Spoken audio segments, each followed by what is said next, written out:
Good afternoon and welcome to our midday briefing online and live on Europe by satellite, and welcome also to the colleagues here in the press room. Today is Thursday the 29th of July. This is our last midday press briefing for the month of July. And for today we don't have any announcement, so we can go straight to your questions. I see a hand raised here in the press room on the right. Thank you. That's Tomasz Bielecki of Deutsche Welle and Gazeta Wyborcza. I have a question on the state of the play with the Polish Recovery and Resilience Plan.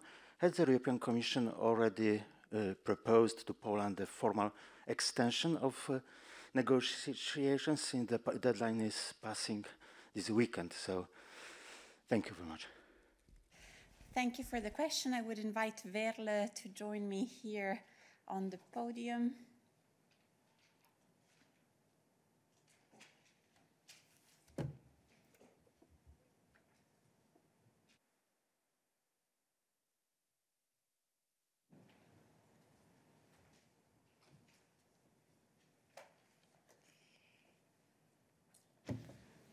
Thank you for your question.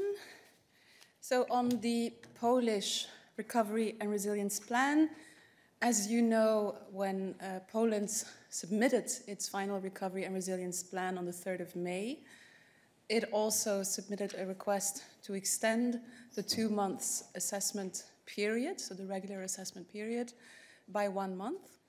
And this brings us to the 1st of August.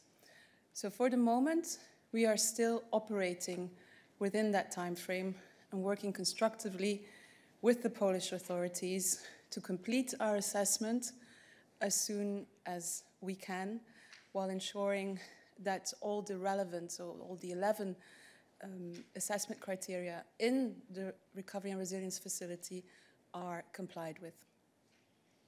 Thank you, Verle. Are there other questions on the Polish Recovery and Resilience Plan? Please keep your hand raised only if your question is on this topic. I see Christian still has his hand raised via the online platform. Christian? Oui. Bonjour, je voudrais rebondir sur cette petite phrase que vous dites, nous essayons de terminer l'évaluation dès que faire se peut.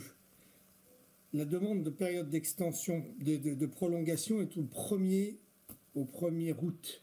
Le 1er août, on est le 29 juillet. Alors, est-ce que ça veut dire, avec cette petite phrase, que vous êtes en train de nous préparer à une nouvelle extension qui pourrait être d'1 mois? Est-ce que c'est 1 mois? Est-ce que ça peut être 2 mois? C'est une question récurrente, mais depuis, vous devrez avoir la réponse. Ça, c'est ma première question. Et j'en profite parce que le sentiment qui commence à transparaître de l'examen de la Pologne, des plans de relance polonais et hongrois, c'est qu'en fait, pour l'instant, on est dans une situation d'impasse, de blocage, qu'on se demande à la rentrée si on sera en mesure de donner un feu vert à ces 2 plans, si on ne risque pas plutôt, parce qu'ils ne bougent pas du tout, d'être obligé de les bloquer. Et donc, je voudrais savoir si, à la Commission, vous êtes en train d'examiner cette option qui serait d'un blocage, les précédents, les conséquences, les risques d'un blocage des 2 plans de relance. Merci. Merci Christian. Verle, si tu veux ajouter quelque chose, je pense que c'était clair. Oui. Maintenant, le délai pour le plan polonais, c'est le 1er août. Donc maintenant, on ne peut pas faire de spéculation sur ça qui peut passer. On est en train d'évaluer avec cet délai. Mais bon, si tu veux ajouter quelque chose sur ça ou sur l'autre. Oui, donc je veux juste rajouter, Christian, donc, comme vous avez probablement aussi entendu, lors de la conférence de presse donc lundi dernier par le vice-président exécutif Dombrovskis, il a été très clair, il a dit que c'est possible qu'on aura besoin de plus de temps pour finaliser notre évaluation et qu'à ce jour, il n'y a pas encore eu de demande formelle de la part de la Commission pour une extension. Donc c'est tout ce que je peux vous dire sur ce sujet en ce moment. Merci. Il y a d'autres questions sur les plans polonais. Je vous vois que Virginie a sa main levée. Virginie? Oui, bonjour. Je voulais savoir, vous avez fait une offre à la Hongrie d'avoir un délai supplémentaire pour l'examen de son plan de relance. Je voudrais savoir si la Hongrie vous a répondu et je voudrais savoir, cette question que j'ai déjà posée 18 fois, que se passe-t-il si la Hongrie ne répond pas ou répond non? Bon. Merci de me répondre. Donc, vous parlez de la Hongrie ou de la Pologne? De l'Hongrie. Ah, ok. Donc, merci pour votre question, Virginie. Donc, par rapport à la Hongrie, donc, à la lumière d'un récent échange que nous avons eu avec les autorités hongroises, la Commission et donc la Hongrie, nous travaillons de manière constructive en vue de conclure l'évaluation d'ici la fin septembre. Virginie, tu as une question de suivi? Oui, donc ça veut dire quoi? Ça veut dire que la Hongrie a accepté la prolongation du délai d'examen et non pas jusqu'à fin août, mais jusqu'à fin septembre? C'est ça que vous êtes en train de me dire? C'était ma question. Ok, donc ce que je veux, donc je peux préciser davantage. Donc effectivement, à la suite d'un échange de lettres, la période d'évaluation a été prolongée. Et donc en effet, la Commission a demandé une extension du délai et la Hongrie ne s'y est pas opposée et a réagi de façon constructive. Merci Verle. Je pense que ça clarifie la situation pour l'Hongrie et pour la Pologne avec le plan de relance. Il y a d'autres questions sur le plan de relance hongroise et polonais? I see no other questions on these two RRF plans. Are there other questions for Verle on the topics she covers, be it RRF or the others she has in her portfolio? Tommaso, is your question for Verle? Oui, bonjour. Merci pour me donner la parole. C'est seulement une question sur le plan des relances de l'Italie. Je voudrais savoir si le déboursement de préfinancement est prévu demain ou plutôt la semaine prochaine. Merci. Au revoir.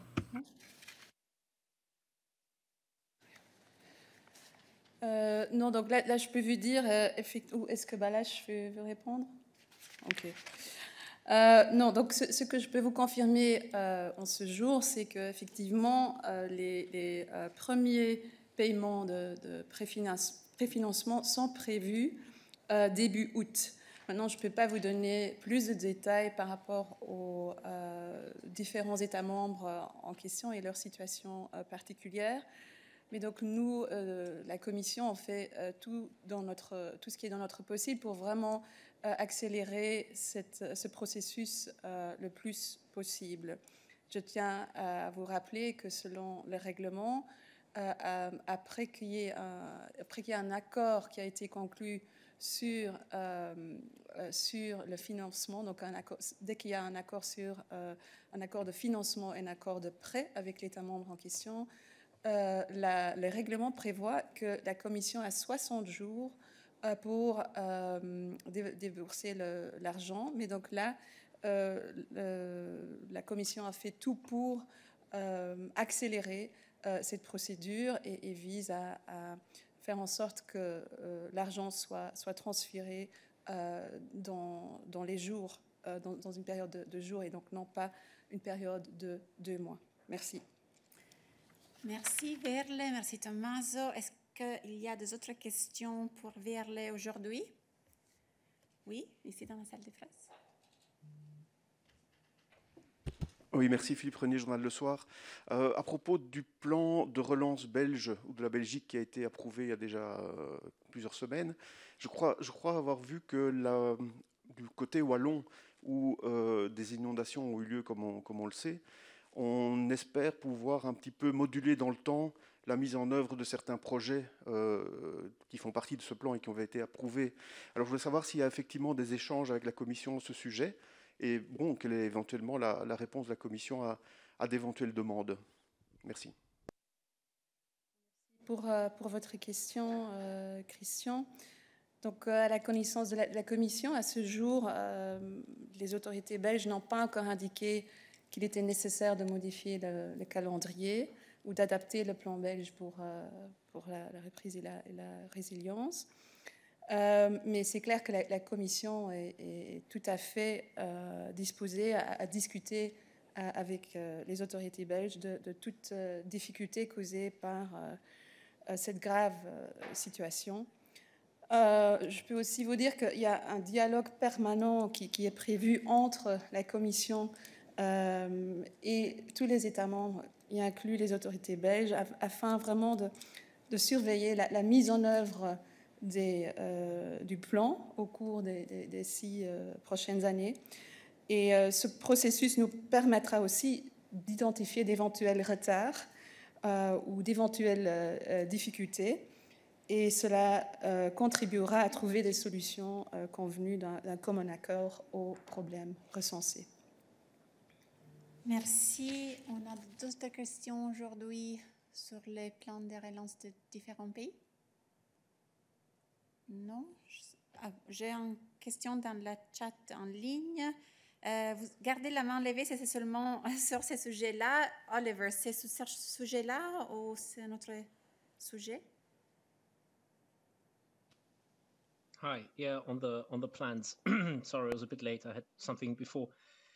Can the Commission actually guarantee that neither the decision on the Hungarian nor on the Polish plan, regardless of all the questions surrounding the extension of the deadline and so forth, so can you guarantee that neither of these two plans are going to get the green light now during the summer recess by written procedure? Can you guarantee this, that this is going to be dealt with after summer, which means when everyone is back, when all the public attention, the media attention and so forth is back on these two cases? Thank you. Oliver, I will now give the floor to Veerle, but I think we have already been talking about the situation of the Hungarian-Polish plans and of the time frame under which we are operating for Hungary. We are working towards concluding our assessment by the 30th of September. On Poland, the deadline currently is on the 1st of August. We have no other information on further steps after that at the time being. I'm afraid, we cannot give you a guarantee with an assessment ongoing. So, of course, we try our best to work constructively with member states and to reach an assessment as quickly as possible. Therefore, I don't know if Veerle wants to add anything, but I would say we cannot really prejudge the timing of our assessments. No, that is correct. Thanks a lot. Oliver, you have a follow-up question? Yes, sorry. I mean, it's a political question and not a procedural one, because obviously both the Polish and the Hungarian case is a huge embarrassment for everyone, including the European Commission. So some people are asking themselves whether there might be a temptation to decide on these two cases by written procedure now in summer, when everyone is hopefully somewhere doing something different, and not in autumn when all the political and public attention is back on it. So some people fear that there might be, the temptation to do this sort of in catimini, as they say, I think in French, by written procedure now, then have a little bit of a storm during August, but at some point it somehow is a fait accompli. So that's why I'm asking you, and you can actually say, no, we're not going to do this now because this is so important politically for us. We're going to wait, until these extended deadlines and so forth are decided upon, and we're going to do it properly after the summer holidays. Thank you.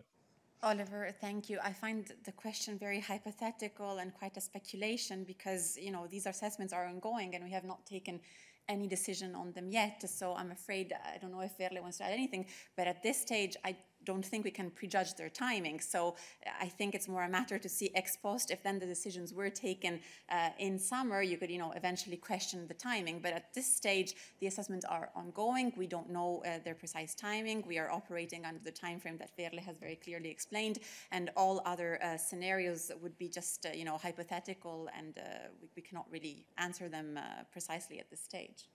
Correct. Lawrence, you have a question still on this topic?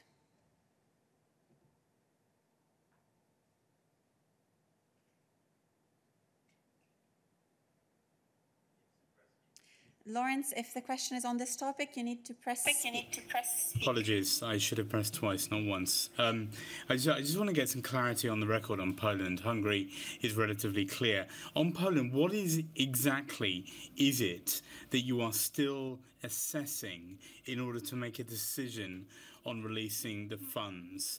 Can you give us some sense of what the extra time that you have taken with Poland has... I'm going to rephrase that. Can you just put on the record what it is that you are still assessing with Poland's programme? Verle? Yes, so as I said at the outset, so we needed, while we cannot comment on the specific issues that we are still discussing with Poland, the objective and the reason why we needed an extension are very clear. It's really to clarify any remaining questions we might have, to exchange additional information, and to really allow the Commission to be in a position to approve the plan, ensure it complies with the objectives and the requirements which are laid out in the Recovery and Resilience Facility. Thank you, Verle. And indeed, let me just remind you that this has been our approach all along, not to comment on plans that we are currently assessing. The 11 criteria for the assessments are the same for all member states. They are well known, and also for Poland, of course, our assessment is focusing on these 11 criteria. So at this stage, as it is an ongoing process, there is nothing more specific we can add. Lawrence, you have a follow-up. Yeah, I'm sorry. This is taxpayers' money, and a lot of it in the case of Poland. Let's just be clear. Is the assessment partly to do with questions about the rule of law in Poland? Issues of rule of law that you have been very public in raising in recent weeks? Thank you, Lawrence. I think the assessments are then published with, our evaluations for the different chapters. So I think it is a transparent process. But of course, Verle might want to add something already. No, Lawrence, I just want to add to what Arianna was saying, is that the assessment of the recovery and resilience plans on the one hand and the rule of law reports are two separate and parallel processes. And this is what I wanted to add. Thank you. So indeed, separate but parallel processes that we tackle in different manners. Paola, you have a question on this? Yes, hello. Same issue. They are separate issues or processes, but actually in the assessment, one of the criteria is addressing a sufficient number of country-specific recommendations, and the Commission has issued a country-specific recommendation to Poland related to the independence of its judiciary in 2020. So my question is similar to the one of Lawrence, and is, can Poland get its plan approved without addressing the specific request? So I think it's important to recall that the assessment criterion is that the Polish plan needs to contribute to addressing all or a significant subset of relevant country-specific recommendations, and this is exactly what we are still exchanging about with the Polish authorities, along with other assessment criteria, to make sure that we come to a situation where the Commission is in a position to give its green light. Thank you. Indeed, the country-specific recommendations, the completion of them, or a significant subset, is one of the 11 criteria. So it's clearly one of the areas that we are discussing with the Polish authorities. But as we said, the rule of law reports in the recent weeks we're tackling through a parallel but separate process. So indeed, it's two different aspects. A number of questions still on this. I think Paola has a follow-up. Thanks again. Am I right understanding what you just said, that for the moment, the way that Poland addresses country-specific recommendations does not represent a way in which the Commission is satisfied with it. Not how you should interpret what I just said. I was just trying to explain the general rule on this assessment criterion, which is foreseen in the Recovery and Resilience Facility, namely, so it's one of the 11 criteria, which foresees that a plan, so a member state must demonstrate that all or a significant subset of country-specific recommendations have been addressed. But as was said repeatedly by both myself and Arianna, we do not comment on the exact type of discussions and on which particular issues we are still exchanging and having discussions on with the Polish authorities. I hope that clarifies things. Thanks a lot, Veerle. We're getting more questions on this topic. Lawrence, you still have a question on this? Responding a little bit to Andre's excellent question. I mean, look, you just said something on the record. You just said that the judicial independence issue is one of the areas that we are discussing. So you are giving us some detail, but you're also saying that the Poles need to address a significant subset, if not all. So is it the case that the Commission could give its recommendation for approval without Poland sufficiently addressing the judicial independence issue or not? It's a fairly simple question. Thank you, Lawrence. I think we have been trying to reply to this question. I'm not sure you have correctly interpreted what has been said. The country-specific recommendations are one of the 11 criteria on which we have based the assessment of all RRF plans for all member states. So I think in this sense they were mentioned. In this sense we are addressing them as we address the other 11 criteria. We do not comment on ongoing assessments. We have not done it for the other member states. We will not do it for Poland. And in this sense, I hope this clarifies. I don't know if Veerle, you want to follow up? No. Okay. Thanks a lot. Katalin.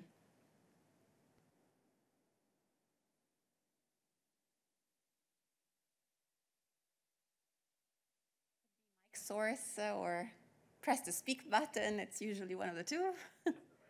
It's a mic source in this case. First guess. Katalin, I see we have some difficulties, so maybe we'll come back to you later. I see Christian still has a question on this. Christian.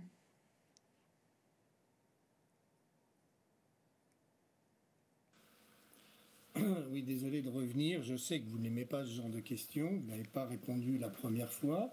Mais les échos que j'ai sont que ni la Pologne ni la Hongrie ne font de mouvement pour le moment qui puissent donner à la Commission la possibilité de valider leurs 2 plans de relance.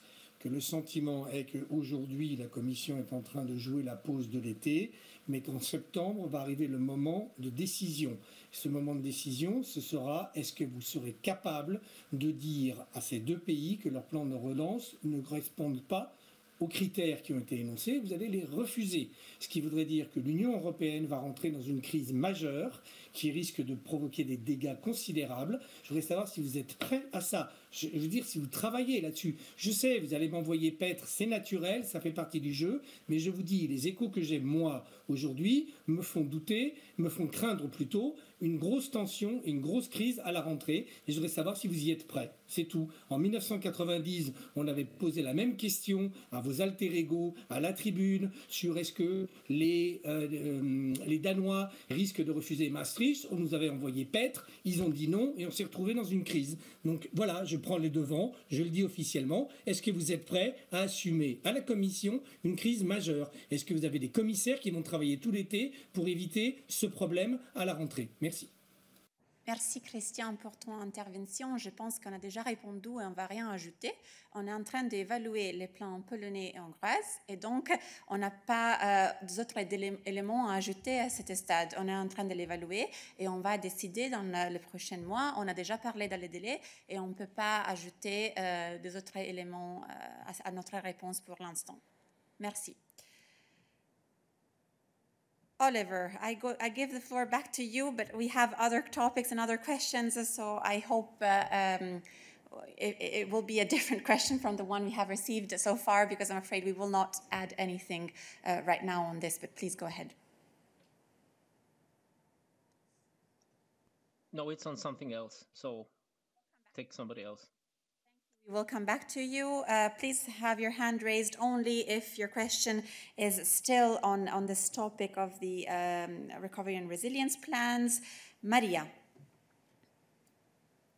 Oui, bonjour, Maria Audrescu pour la Libre Belgique. Merci beaucoup. Désolée, je retente ma chance parce que je n'ai toujours pas compris. Donc, étant donné que l'indépendance de la justice fait partie des country-specific recommendations, est-ce qu'il est possible de donner le feu vert au plan de relance, par exemple polonais, si des problèmes comme ceux qu'on rencontre actuellement en matière d'indépendance de la justice, je pense notamment à la Cour constitutionnelle, ne sont pas résolus? Il n'y a pas de question hypothétique, c'est une question de cause à effet. Merci. Oui, merci pour votre question. Donc, je ne peux que confirmer ce que j'ai déjà dit. Donc, ce qu'on est en train de faire, c'est vraiment de faire en sorte de compléter notre évaluation du plan de relance et de résilience polonais. Un des critères que nous devons évaluer, c'est le critère qui prévoit que un plan de relance doit contribuer à relever les défis qui sont énoncés dans les recommandations par pays, ou une partie importante de celle-ci. Comme on a déjà indiqué plusieurs fois, nous ne pouvons pas commenter sur les détails des négociations qui sont en cours. C'est d'ailleurs ce qu'on a fait et ce qu'on fait pour tous les États membres. Merci. Gardez la main levée seulement si la question c'est encore sur ce sujet. Après, on va essayer de changer de sujet. Mais je vois que Catherine had a question in the chat, I guess still on this topic, so I'll read it out loud. How is judicial independence anything other than mandatory? I presume it refers to what we have been discussing until now. Let me clarify once again. The 11 criteria are the same for all member states. I think you are all aware of what the 11 criteria are. Of course, they include country-specific recommendations, but there are others. If you, however, feel that, a wrap-up on what the 11 criteria are, of course, we will be happy to provide it. Just let us know either here or later, and Verle will be happy to detail them. I would not go in the details now, as I believe it is a subject that we have already touched upon quite a few times in the past months, and in the interest of time, I'll leave you to see it bilaterally with Verle. Still on this topic, I see two hands raised. Katalin.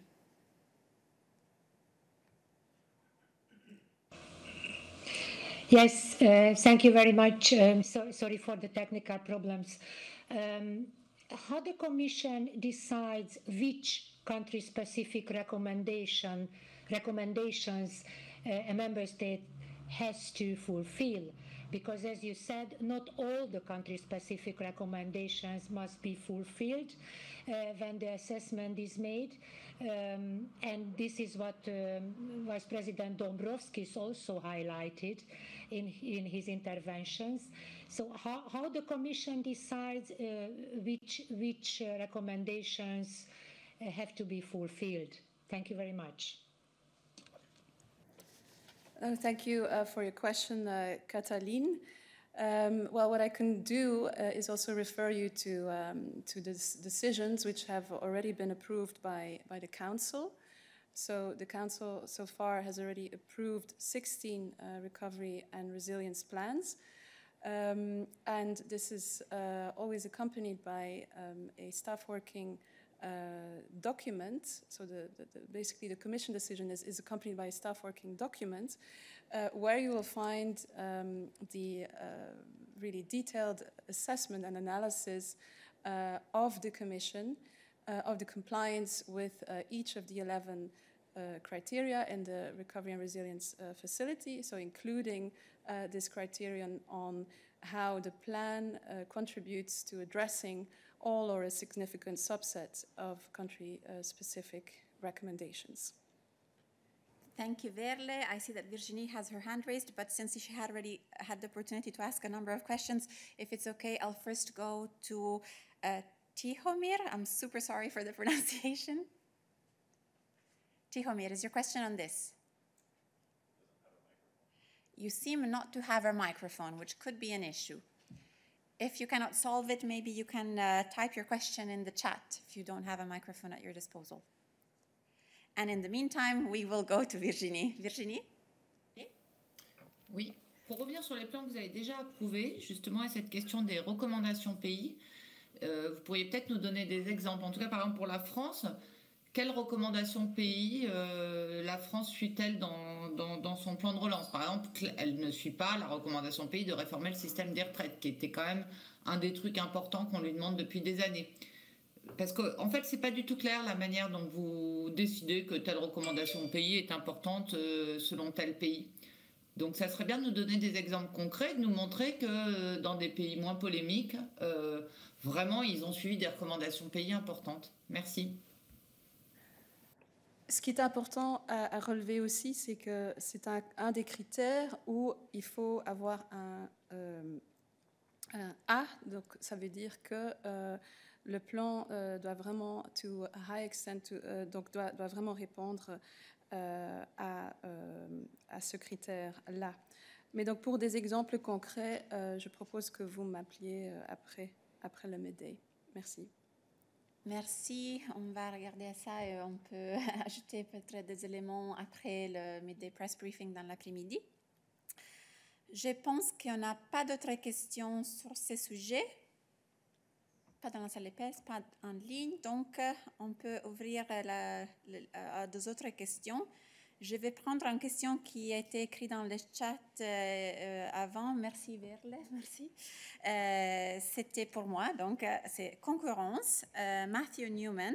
Avez-vous un commentaire sur les négociations entre le gouvernement français et la Commission européenne concernant EDF? Alors, ça que je peux dire, c'est que la Commission est en contact avec les autorités françaises sur la réforme de l'accès réglementé à l'énergie nucléaire et sur les concessions hydroélectriques.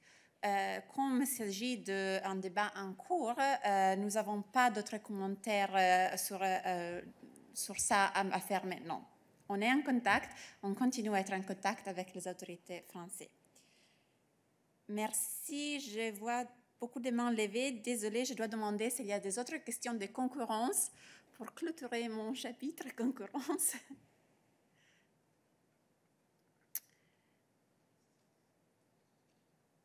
Adam, I see your hand is still raised. No longer. Okay, so it's not on competition. I will open the floor now to other topics, of course. Christian, you had a question on competition still or other topic already?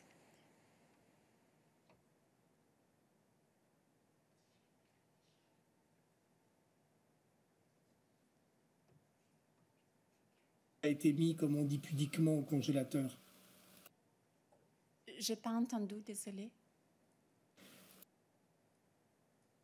Si vous aviez encore des discussions avec le gouvernement français, ou si Paris, sur sa réforme de l'énergie nucléaire, les concessions hydrauliques, etc., avait mis le sujet au réfrigérateur et qu'on n'en parlait plus jusqu'à une période à déterminer et qu'on ne discutait plus du sujet EDF.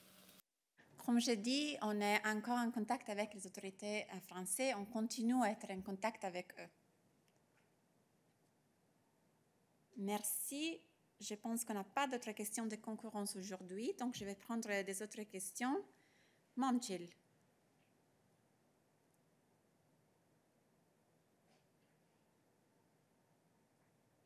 Something or yeah. Momchil, I think. Sorry, can you start again because we couldn't really hear you? Yes. Do you hear me now? Yes, now we do. Thank you. Okay, thank you. So my question is about Bulgaria. Is the European Commission following the negotiations in Bulgaria about forming a new government? And does the Commission have any fear, taking into account that there is a huge possibility third consecutive elections to be held for only 6 months? I would ask my colleagues to help me there. I'm not sure for who. I think, what we can say at this stage is that elections are a national matter for member states. I wouldn't have any comment to make at this stage on it. It is a national matter. My colleagues have anything to add to that, so I'm afraid that's it. Thanks a lot. Maria. Oui, merci beaucoup. C'est une question sur la migration, donc je ne sais pas si vous préférez que j'attende ou si je peux y aller. Je pense qu'on peut aller parce que je vois demande levée de Jack et Mose, mais j'imagine que c'est sur des autres sujets. Donc, Maria, vas-y, merci.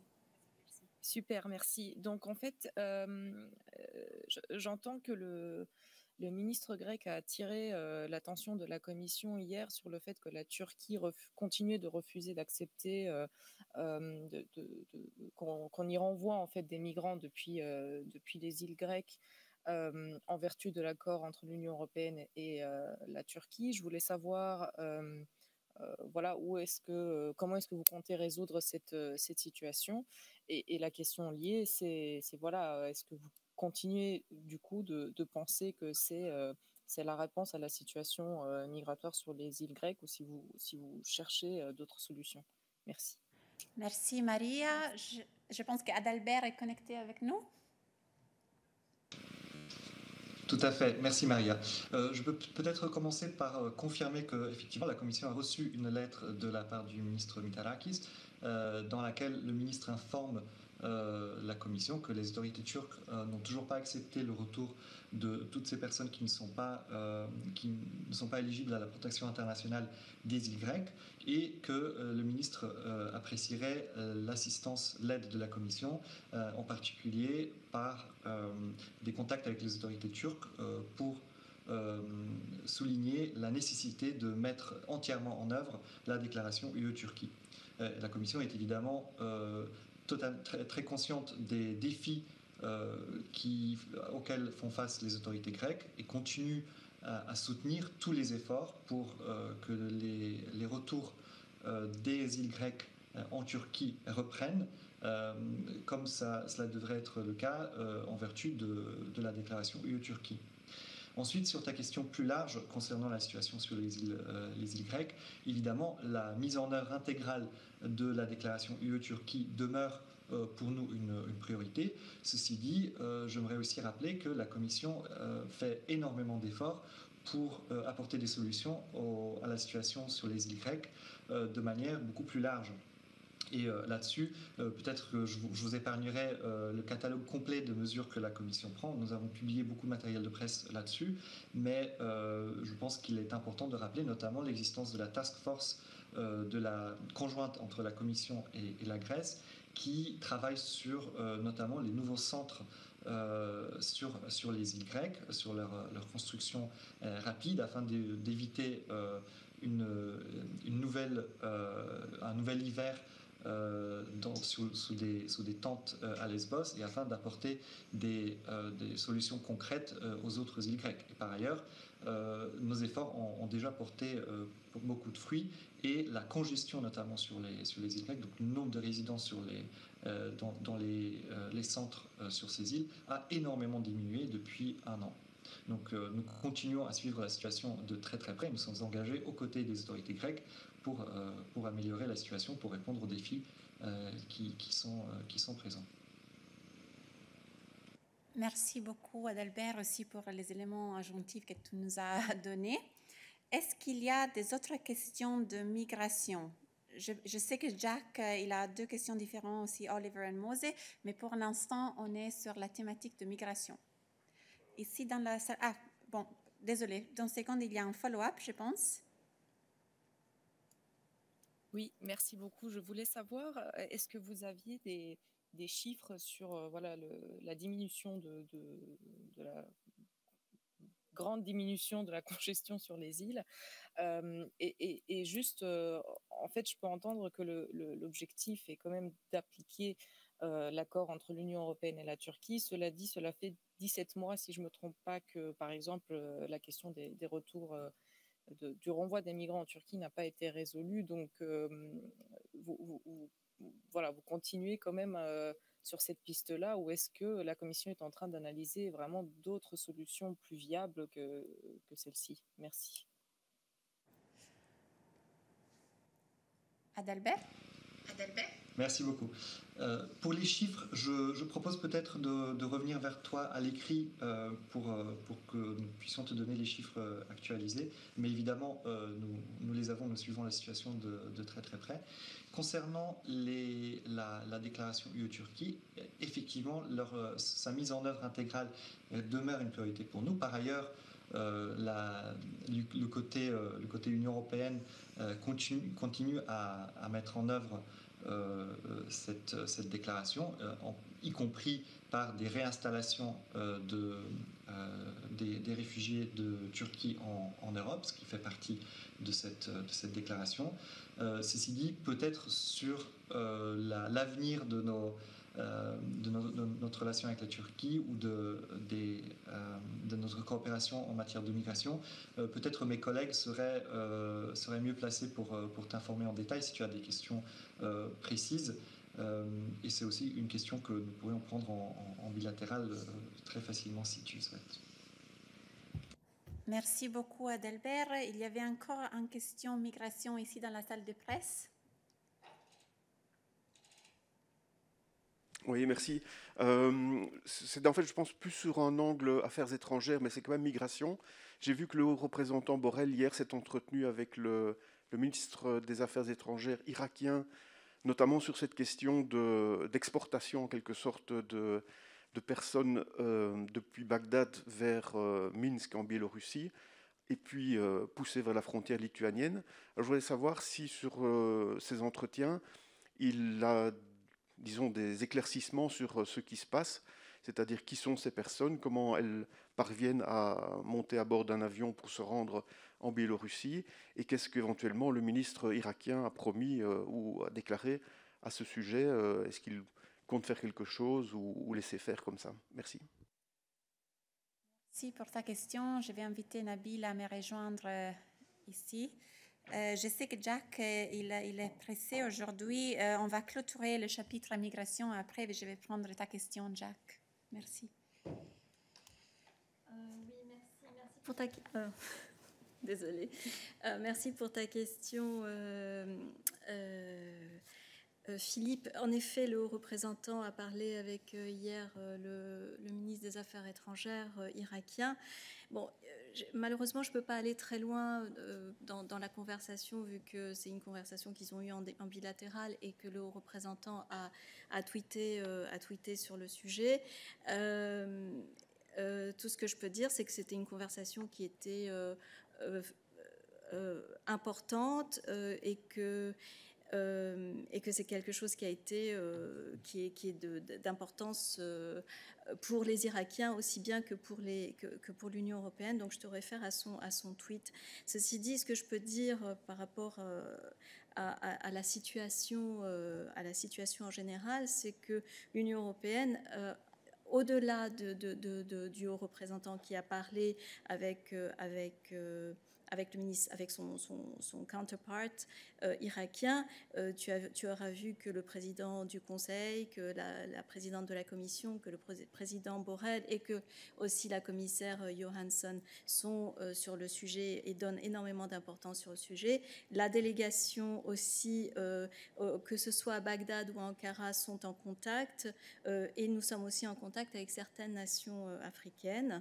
Et voilà, je pense que c'est ce que je peux dire à ce niveau-là. Merci Nabila. Est-ce qu'il y a d'autres questions seulement de migration? On ne va pas ouvrir tout de suite le chapitre Affaires étrangères pour l'instant. On est encore sur la migration, donc s'il vous plaît, gardez la main levée seulement si c'est sur ça. Mose? Very much. I would like also to continue to ask about migration. I suppose it's a follow-up question to what Oliver said yesterday about the situation along the Belarus and Lithuanian border.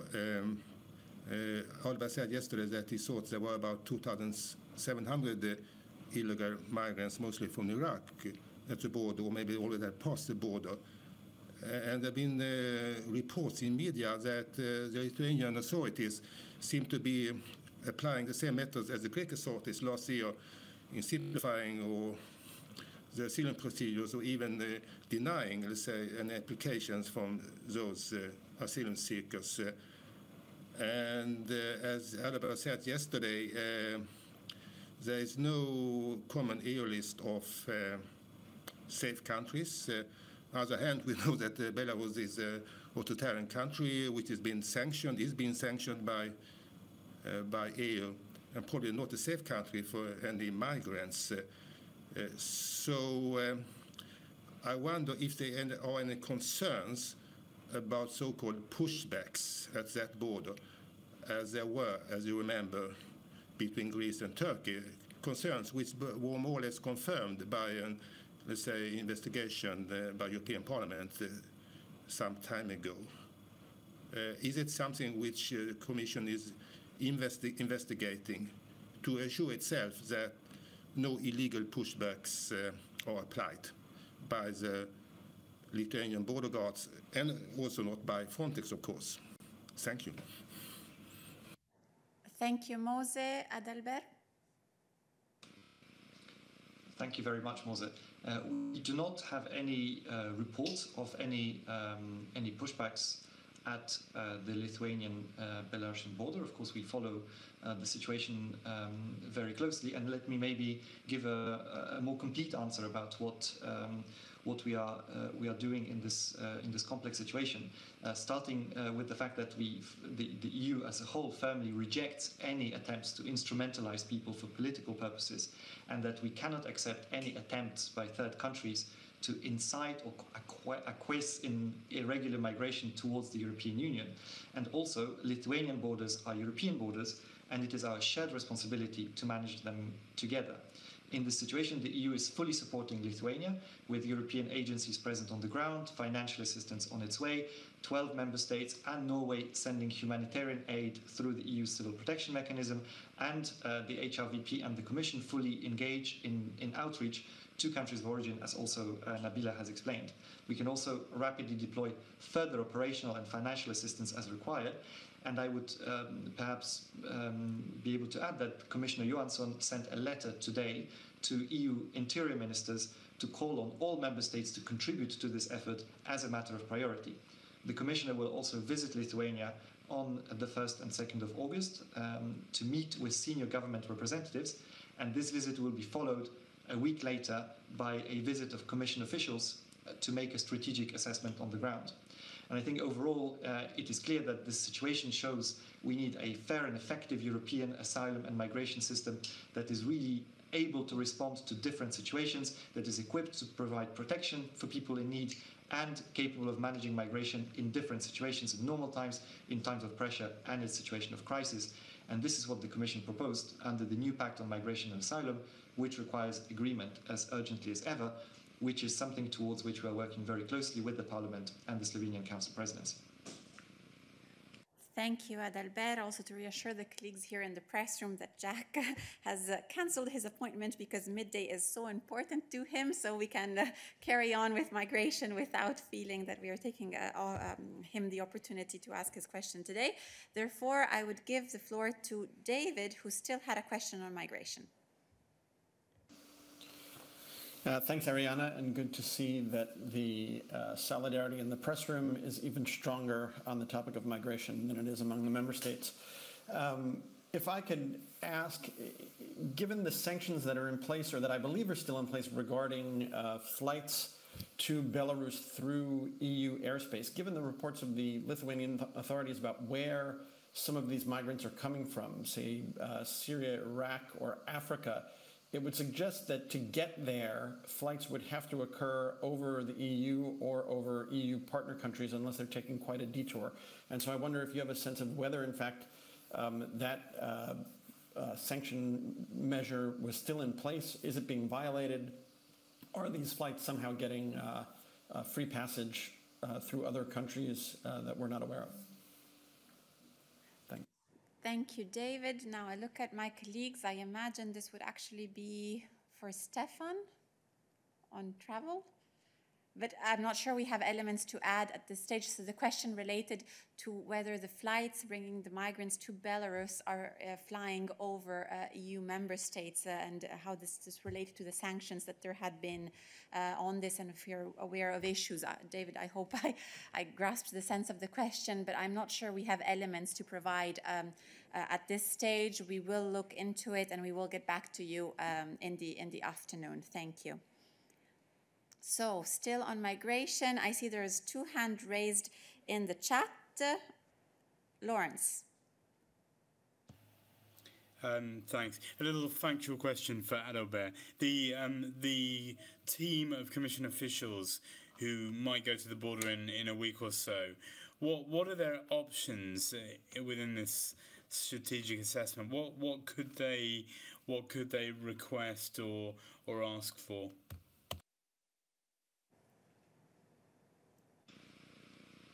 Thank you, Lawrence. So first of all, I didn't mention specifically that the delegation will be going to the border itself. I don't have at this point detail to announce of the content of this visit. And when it comes to the content of the exchanges with the Lithuanian authorities, it's also going to be quite difficult for me to tell you exactly what will be discussed, and especially given that the situation is evolving rather quickly, and that the trip will only take place a week after the Commissioner's visit. However, I think a very important aspect to keep in mind is just the breadth of the different channels through which European assistance can be provided to Lithuania. I mentioned, of course, agencies, including Frontex, Europol, including the European Asylum Support Office, the financial support, the EU Civil Protection Mechanism, the different aspects, different elements of diplomatic outreach.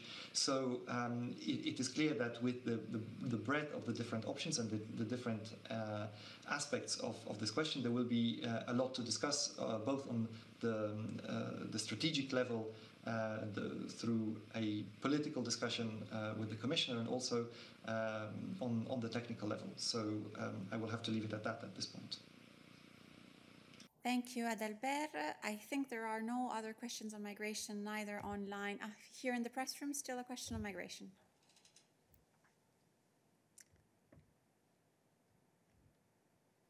Voilà. Non, mais c'est toujours sur les migrants qui arrivent donc à cette frontière lituano-biélorusse. Est-ce que selon une première analyse, on estime que ce sont des personnes qui ont effectivement droit à un statut d'asile, ou est-ce qu'au contraire, ce n'est pas le cas? Et dans cette hypothèse, est-ce que, par exemple, le ministre irakien des Affaires étrangères s'est engagé à reprendre les gens qui sont partis depuis le sol irakien? Adalbert, tu peux nous fournir des éléments sur ça? Oui, je peux commencer par en tout cas par la première partie de ta question. Les situations diffèrent. Un des principes fondamentaux du droit d'asile dans l'Union européenne, c'est que toute décision doit être prise individuellement, et c'est la responsabilité des autorités nationales de regarder les différentes situations. Évidemment, une grande partie de ces personnes n'aura pas droit à la protection internationale. C'est ce qui semble évident au vu de la composition des groupes de personnes qui arrivent. Et évidemment, dans ce contexte, la question des retours et des retours rapides et efficaces sera centrale à la résolution de cette situation. Merci Adalbert. Je ne vois pas de main levée ici. Encore un follow-up. Merci.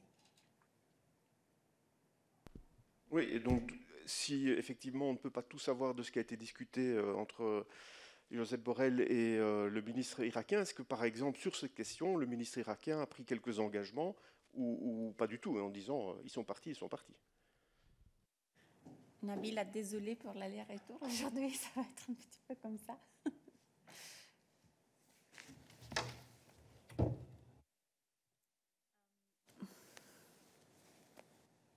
Philippe, ce que je peux te dire, c'est que la discussion qu'il y a eu, ou la conversation qu'il y a eu entre le haut représentant et le ministre des Affaires étrangères a été faite à la requête de Joseph Borrell, donc le HRVP. Donc ça a été organisé et ça a été l'opportunité était de discuter la situation donc entre la Lituanie et la Biélorussie. Maintenant, ce qui s'est passé, c'est que le haut représentant a demandé au ministre des Affaires étrangères irakien de se pencher sur la situation, de voir qu'est-ce qui se passe et surtout sur l'histoire des jeunes, des minors,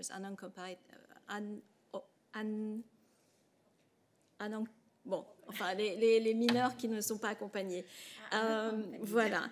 Donc ça, c'est ce que je peux dire. Du côté de l'autre côté du ministre irakien, malheureusement, je ne peux pas parler pour lui, mais ce que je peux te dire, c'est que voilà, c'est ce que le haut représentant a demandé de faire au ministre des Affaires étrangères irakien. Merci beaucoup. Je pense qu'Adalbert peut ajouter quelques éléments aussi de son côté. Oui, juste pour dire que au-delà des contacts au niveau politique pris par le représentant, comme expliqué par Nabila, nous avons aussi des contacts au niveau technique avec nos partenaires irakiens sur cette question très importante de retour et de réadmission. Donc c'est quelque chose qui va continuer de manière très intense dans les prochains jours et prochaines semaines. Merci. Je ne vois pas d'autres questions en migration maintenant dans la salle de presse. En ligne, je voudrais m'enlever, mais je ne suis pas certain que c'est sur le sujet de la migration. S'il vous plaît, gardez la main levée seulement si c'est sur la migration. Je pense que Jack, c'est d'autres questions. Christian, Oliver, c'est sur la migration ou c'est des sujets différents? OK. Je vois que Oliver, ce n'est pas migration. Christian, oui. OK, merci. Oui, en fait, c'est une question pour Nabila, puisqu'elle est à la tribune. C'est que dans un entretien aujourd'hui publié par le quotidien El País, M. Borrell est assez ferme. Il dit qu'effectivement, il y a une route de la migration qui s'est établie et qui voit des Irakiens embarqués à Bagdad, direction Minsk, et de Minsk, on les conduit jusqu'à la frontière en autocar. Donc, je suis assez perplexe sur le fait que, alors qu'on a des relations et un soutien avec l'Irak, M. Borrell n'ait pas demandé au ministère irakien de faire en sorte que ces vols ne décollent pas avec des candidats à la migration irakiens vers Minsk, et que cela éviterait effectivement toute la problématique qui va se poser ensuite de faire rapatrier ces Irakiens qui sont arrivés illégalement en Lituanie, de les faire rapatrier depuis la Lituanie vers l'Irak d'où ils sont partis. J'ai l'impression qu'on tourne autour du pot, alors que M. Borrell identifie clairement le problème. Il l'a posé dans cet entretien. Il dit qu'effectivement, il y a, et Adalbert l'a répété, il y a une exploitation des problèmes des migrants, qu'il dit publiquement que le Bélarus, les autorités du Bélarus utilisent les migrants comme réponse aux sanctions de l'Union européenne. Je veux dire, on ne peut pas être plus clair en exposant le problème. Donc je n'arrive pas à comprendre pourquoi on n'arrive pas non plus à le solutionner au départ, c'est-à-dire avec le pays de départ qui est l'Irak et les autorités irakiennes qui quand même contrôlent leur aéroport. Christian, je ne sais pas si c'était une question. C'était une question. On n'a pas entendu la question. Oui, mais ce que je peux dire, non, mais je vois ce que tu veux dire. Je n'ai pas dit que M. Borrell n'était pas clair. J'ai dit simplement ce que M. Borrell, ce que je peux dire à ce stade de cette tribune, c'est que le haut représentant a demandé et a appelé pour cette raison le ministre des Affaires étrangères irakien pour lui demander des clarifications sur le sujet. Donc je ne vois pas en quoi est-ce qu'on tourne autour du pot. Merci Nabila. On est toujours sur la migration, je suis désolée. Après, on va changer de sujet. Oliver, tu as dit que c'est notre sujet, Jack aussi. Donc, je vais demander déjà, je suis désolée Nabila, si tu peux, retourner après pour la question affaires étrangères parce que Jack a dit qu'il est encore pressé. Donc, on va prendre sa question tout de suite et après, on va retourner à d'autres questions pour Nabila. Jack. Thank you so much. I'm sorry, this has been a pretty long wait. And actually, this is a 24-hour wait for me because I sent a question and had emails outstanding regarding the UK's decision yesterday, regarding the UK's decision to allow EU travellers in without quarantining if they have a certificate of vaccination. And I wanted to know a response to that, whether the Commission is going to suggest that all member states do that. I know some member states already do it, whether there is going to be an idea that Britain might see some sort of reciprocal measures, as the EU is hoping for from the United States as well. Thank you. Thank you, Jack. I understand that actually you had received a reply in the meantime, even perhaps not the reply you wanted from us, but we had written to you. In any case, Adalbert. Thank you very much, and apologies for this long wait, Jack. I do hope that your dog is okay. Regarding your specific question, we take note of the decision of the UK, and we're following the situation. When it comes to this question of reciprocity, this is an important element of our general policy when it comes to the travel restriction. You will, if you read the Council recommendation that establishes the travel restriction and the conditions under which member states are to lift it, you will see that there are two situations or two aspects for member states to take into account. The first is that in the establishment of the annex or the list of countries from which all travel restrictions are lifted, member states are to take into account reciprocity. And then when it comes to countries from which not all travel restrictions are lifted, but only vaccinated or essential travelers are allowed in, member states are to take into account reciprocity towards the EU as a whole on a case-by-case basis. So this is the framework in which we operate, and it is up to the member states to decide how exactly they take it forward and how they implement this Council recommendation. Thank you, Adalbert. Are there other questions on this specific topic? I do not see any, nor in the press room, nor on the chat, so I open the floor to other topics. One question here in the press room.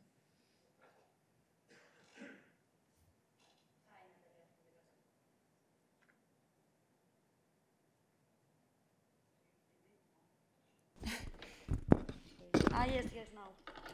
Sorry. Natalia from the Catalan News Agency. I think it's also a question for Adalbert.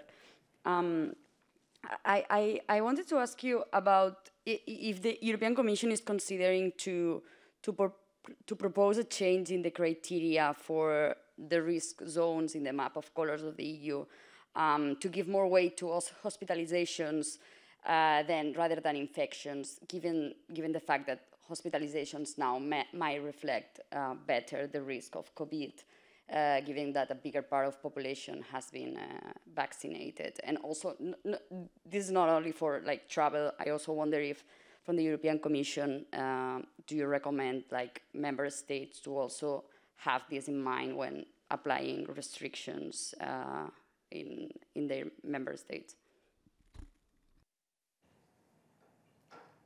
Adalbert, I think indeed the second part is for you.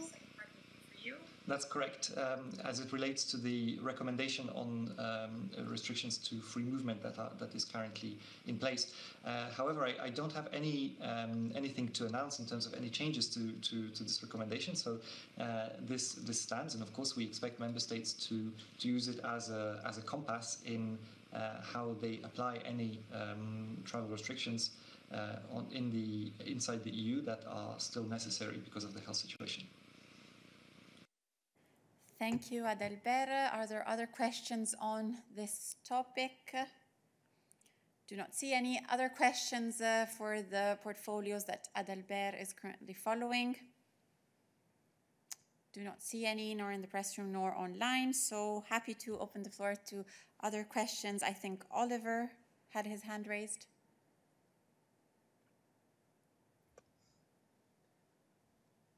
Yes, sorry, and then you'll be spared of my questions for a month. But on China, can you just very briefly remind us of the Commission's position on the massive military buildup of China that is also affecting its neighbors, including direct threats against several of its neighbors. What does the European Commission think about that, very succinctly? Because, I mean, you need China as a sort of strategic, whatever, rival / partner, something. But the fact that they want to become a military superpower and are getting more and more aggressive, what would you make of that? Thank you, Oliver. I imagine this would be for Nabila. Let's see if we can already provide you with a comment now or if we will have to follow up later. She's coming on the podium, so I think we can already provide a reply.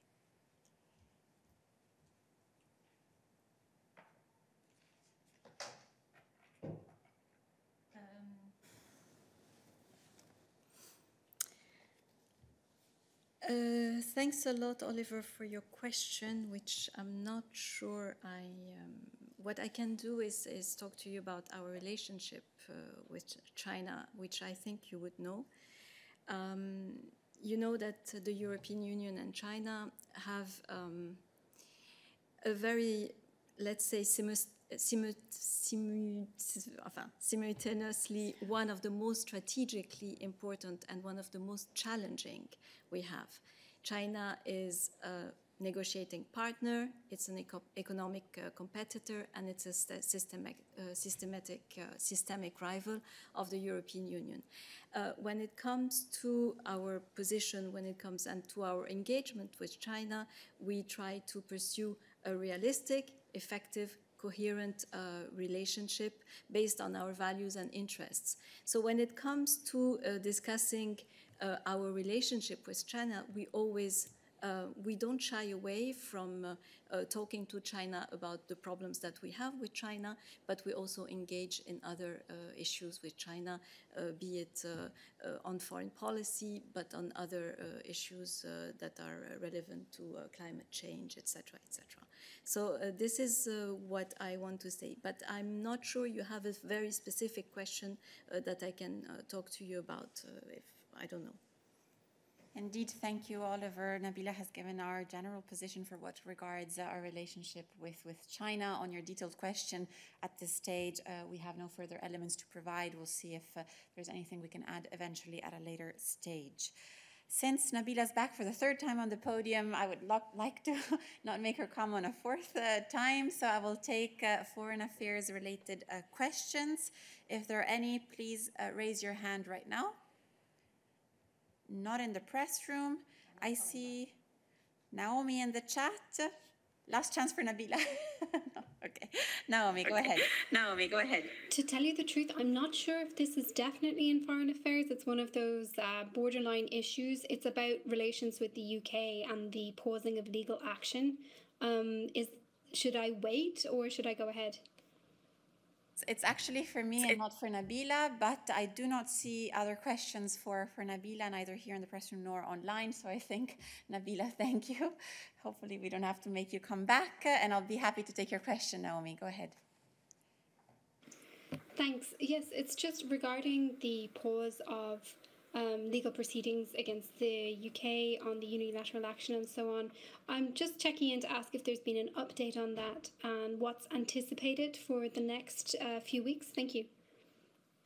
So, Naomi, let me give a bit of a more context to my reply. The protocol on Ireland or Northern Ireland, we have said many times, is the joint solution that the EU found with Prime Minister Boris Johnson and Lord Frost to address the unique challenges for the island of Ireland that are brought about by the type of Brexit that the UK, the British government has chosen.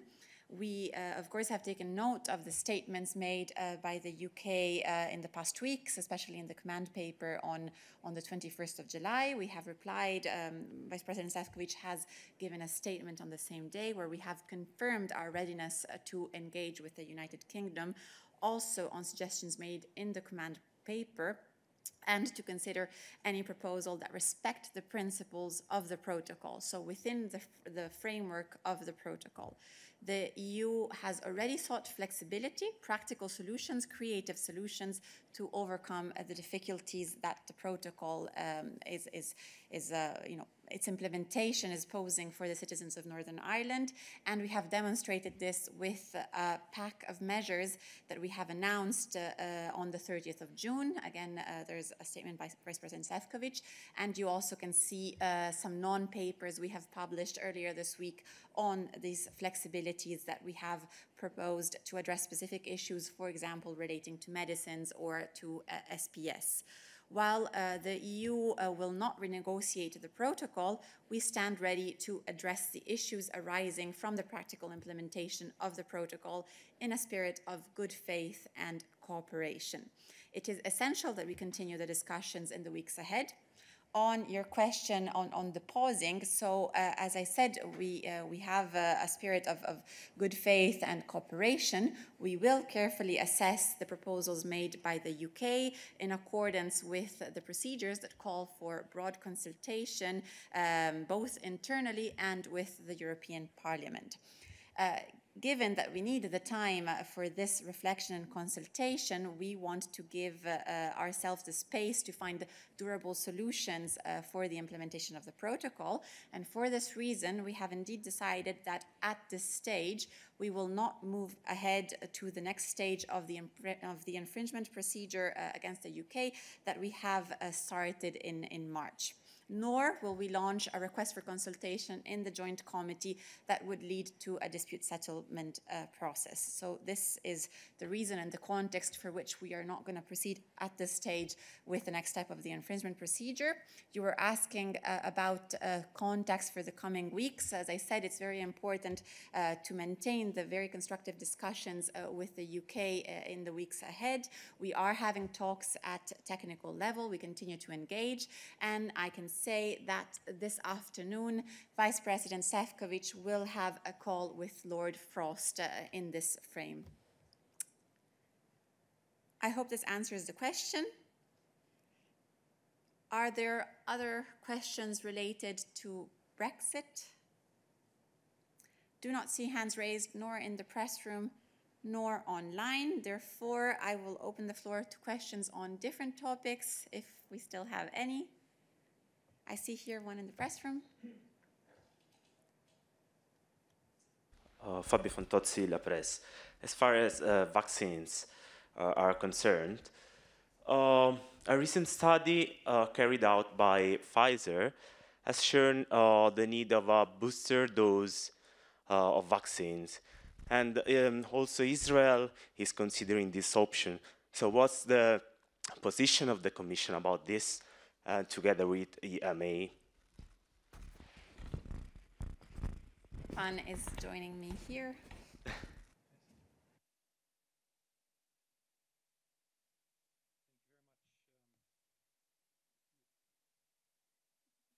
No, I'd like to look at you, so that's why.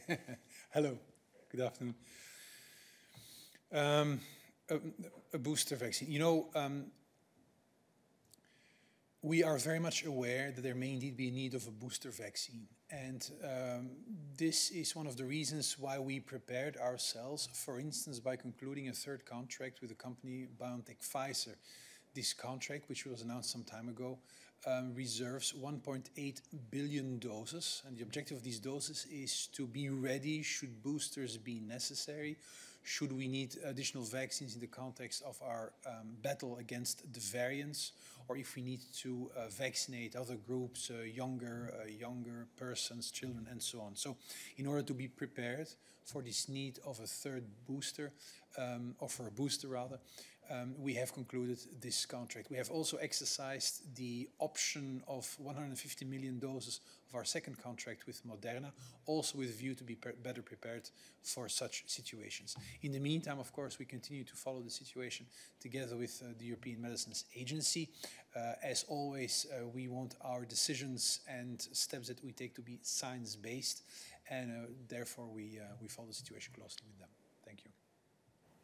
Thank you, Stefan. Are there other questions on vaccines or on this specific topic? I see one here in the press room.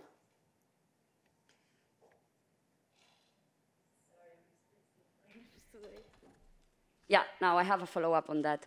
I wanted to know, given that the WHO has criticized the fact that countries, and in this case the European Commission, sign contracts for buying or reserving booster doses while poor countries, low-income countries still have not vaccinated their vulnerable populations. I wanted to know what the European Commission has to say about that.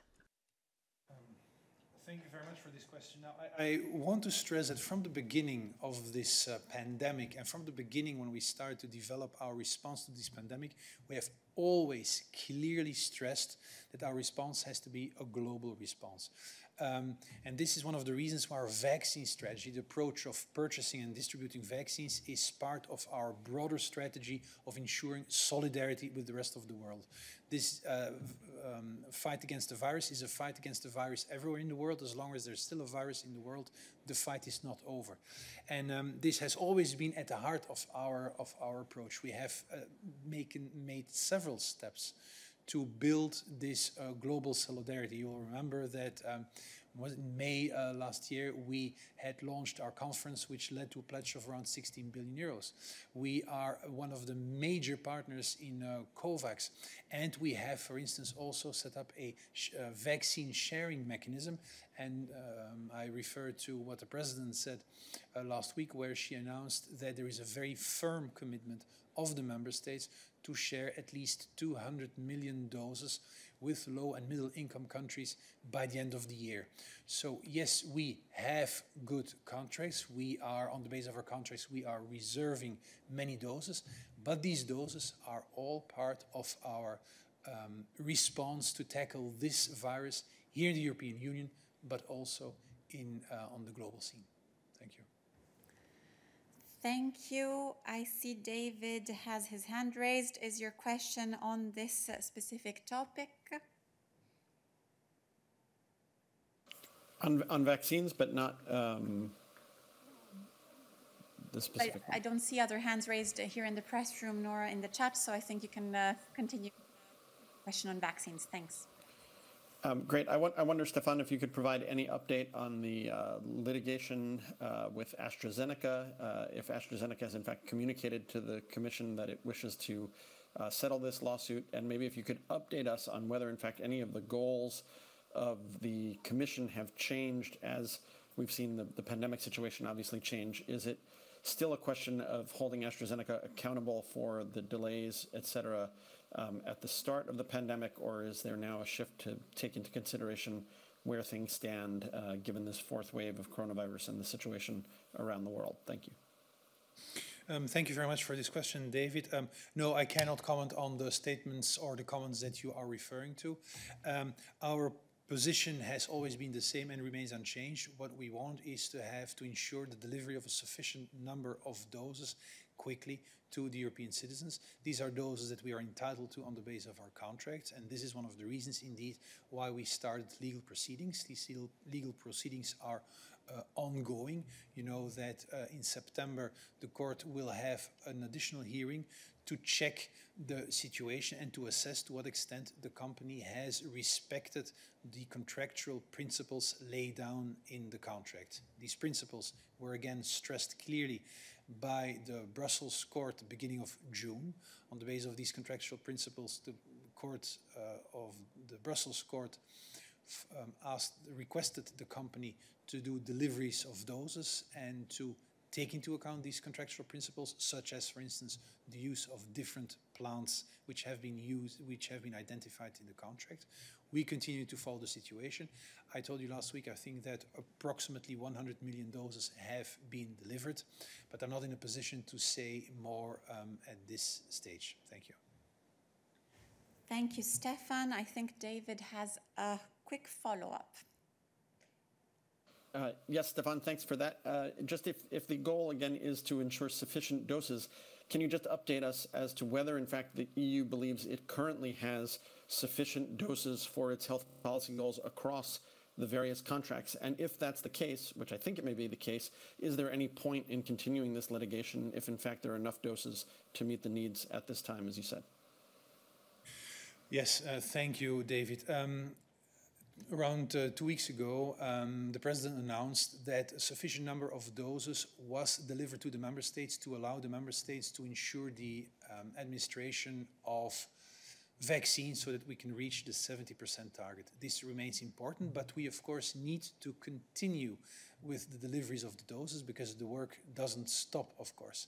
So yes, there is a need for doses, there is an important need for vaccines. This is why we have this broad portfolio of different companies, of which AstraZeneca is part, and therefore AstraZeneca also has to deliver the doses which have been agreed upon.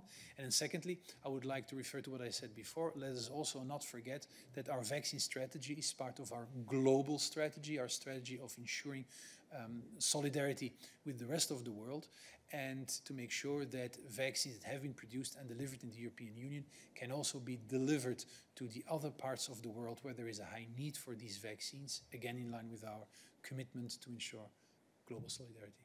Thank you. Thank you, Stefan. Are there other questions on vaccines for Stefan today? Not in the press room, not online. Other questions for Stefan more broadly on the topics he follows? No, not the case. Okay, I'll open the floor to other topics if you still have some questions for us. Does not seem to be the case either. So let me, first of all, thank you for having joined this midday press briefing here and online. Thank you to my fellow spokesperson colleagues that have helped me survive the day. Thanks to the interpreters, for Jonathan to always keeping us on track, and to the colleagues here in the press room. I also would like to remind you that there's no midday press briefing tomorrow, nor on Monday. Of course, you can always join us via phone, via email, and our teams as well, so you can certainly reach one of us for answering your questions.